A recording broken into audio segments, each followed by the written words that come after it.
Dasarnya, proses mengalihkan dan membagi bilangan bulat itu lebih mudah daripada proses menjumlahkan atau mengurangkan bilangan bulat. Kenapa? Karena aturannya nggak sebanyak aturan pada penjumlahan ataupun pengurangan. Konsepnya sederhana aja, ketika kita mengalihkan atau membagi dua bilangan bulat dengan tanda yang sama, maka hasilnya positif. Contohnya kayak gini, kita mulai dari yang paling kiri dulu. Di sini ada 3 dikali 7.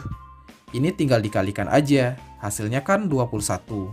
Nah, karena 3 dan 7 tandanya sama, maka hasilnya positif. Lanjut lagi, ini ada negatif 3 dikali negatif 7. Kalikan jadi 21 kan?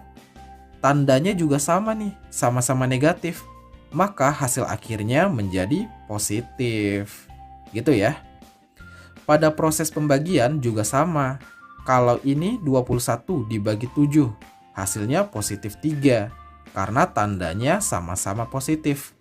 Atau yang ini negatif 21 dibagi negatif 7, hasilnya juga positif 3 karena tandanya sama-sama negatif. Gitu. Nah, gimana kalau tandanya berbeda?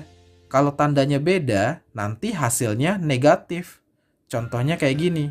Kita mulai dari yang kiri dulu. Di sini ada 3 dikali negatif 7. Ini hasilnya adalah negatif 21. Kenapa negatif? Karena tandanya berbeda. Yang ini positif dan yang ini negatif. Gitu ya. Lanjut lagi deh. Ini ada negatif 21 dibagi 7. Ini hasilnya adalah negatif 3. Kenapa negatif? Karena tandanya berbeda juga. Yang ini negatif dan yang ini positif. Bisa dipahami kan? Sifat-sifat perkalian bilangan bulat.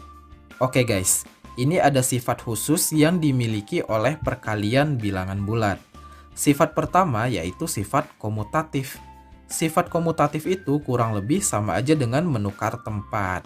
Jadi kalau ada A kali B, ini sama aja dengan B kali A. Contohnya, 2 kali 5. Hasilnya akan sama aja dengan 5 kali 2 kan, yaitu 10. Next, sifat kedua, namanya sifat asosiatif. Sifat asosiatif ini maksudnya mengelompokkan.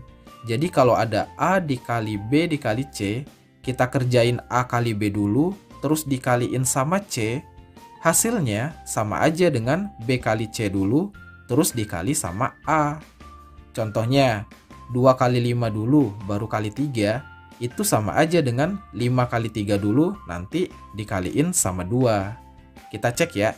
Yang ini kan 2 kali 5 itu 10, terus dikali 3, hasilnya 30. Kalau yang ini, 5 kali 3 itu 15, dikali 2, hasilnya 30 juga. Gitu ya. Next, sifat terakhir yaitu sifat distributif. Polanya kayak gini. Kalau ada A dikali B tambah C, maka hasilnya akan sama dengan A dikali B, lalu ditambah A dikali C. Contohnya, 2 dikali 5 ditambah 3, itu hasilnya sama dengan 2 dikali 5, lalu ditambah 2 kali 3. Kita cek ya. Ini kan berarti 2 kali 8 sama dengan 16.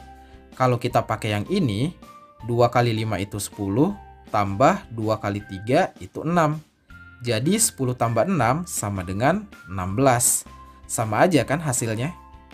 Nah, ketiga sifat ini mungkin nanti akan berguna di perhitungan-perhitungan yang lebih kompleks. Terutama ketika kalian nanti belajar aljabar. So, pelajari baik-baik ya. Oke, sekarang kita coba gabungkan operasi hitung bilangan bulat, baik penjumlahan, pengurangan, perkalian, dan juga pembagian. Namun sebelumnya, Pak Beni mau mengingatkan kembali urutan pengerjaan dalam operasi bilangan bulat ya, yaitu kupa kabataku. Kurung dulu, terus pangkat, terus kali atau bagi, terus tambah atau kurang. Nah, kali sama bagi itu setara. Tambah sama kurang juga setara. Kalau nanti ketemu yang setara, berarti kerjain dari kiri ya. Oke, kita terapkan ke soal yang atas dulu. Ini ada 5 dikali 15 dikurang 6. Ini ada tanda kurung. Berarti kita selesaikan yang dalam kurung dulu ya. Jadinya 5 dikali 15 kurang 6 itu 9. So tinggal 5 kali 9 sama dengan 45. Gitu ya. Next, 12 dikali negatif 7 tambah negatif 16 dibagi negatif 2 sama dengan titik, titik, titik. Nah, untuk yang ini kita perhatikan tanda kurungnya dulu. Di sini fungsi kurungnya cuma untuk memisahkan bilangan negatif. Beda sama soal yang tadi. Kalau yang tadi di dalam kurungnya ada proses perhitungan. So, kurung yang ini bisa diabaikan aja. Di sini ada 3 operasi ya, yaitu kali, tambah, dan bagi. Ingat, kali sama bagi itu lebih didahulukan daripada tambah. So, kita proses yang kali dan bagi dulu. Yang ini 12 dikali negatif 7, berarti negatif 84. Ditambah